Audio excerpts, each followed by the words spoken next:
Temps in the high country dip as low as -36 in the final days of 2019.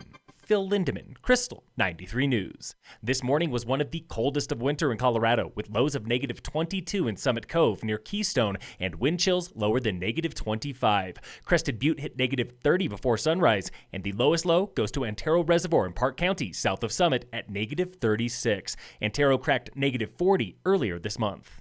Summit got snubbed by Mother Nature this weekend with less than 5 inches of snowfall, while Wolf Creek reports 22 inches since Friday, and Telluride got 19 inches. For the first time in a century, it looked like Denver might have a snow-free December until a few inches fell on DIA over the weekend. The airport recorded 2 inches Friday into Saturday, the first measurable snowfall since late November. The National Weather Service reports the last time Denver went this long without snow in December was 1906, 113 years ago.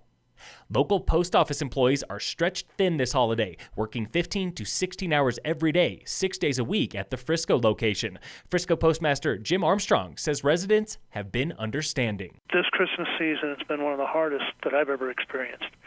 And the people in Frisco, they have treated my staff admirably with a lot of patience. An anonymous tip to Krystal 93 claims the Frisco location is making do with just 2 employees and 1 postmaster this holiday. Postal Service spokesman James Boxroot could not confirm Friday if the post office is fully staffed. An Eagle County murder trial has been postponed for DNA evidence. The Vail Daily reports on the trial for Leah Ackerson, accused of killing Edwards resident Catherine Kelly earlier this year with help from Ackerson's husband, Jacob White. White pleaded guilty to second-degree murder in September and sentenced to 68 years in prison. Ackerson has pleaded not guilty to 8 felonies, including first-degree murder, claiming she is a victim of past abuse and cannot be held responsible. Trial was scheduled to begin next week. It is now rescheduled for May.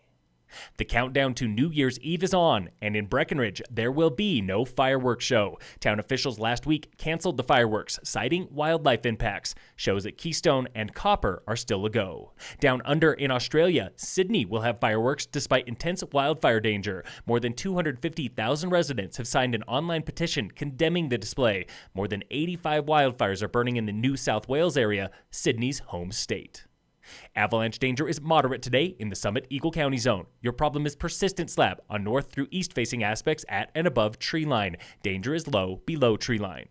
Mikaela Shiffrin won slalom and giant slalom in Austria over the weekend, tying Lindsey Vonn for most wins in a single discipline with 43 slalom titles. In Italy, at men's speed events, Ryan Cochran-Siegel was top American, finishing 5th in Alpine combined and 11th in downhill. In sports, the Broncos beat the Raiders yesterday 16-15. The Nuggets beat the Kings 120-115. Today, all Colorado teams are off, back tomorrow for the Nuggets and Avs. And in local sports, brought to you by American Family Insurance, the Weiss Agency, the Breckenridge Vipers lost both games of a weekend home series to the Vail Yeti, 4-1 Friday, 7-2 Saturday. The Vipers will be back Tuesday, January 7th for a midweek home match against New York Fire. Get your tickets at breckvipers.com. Phil Lindemann, Krystal, 93 News.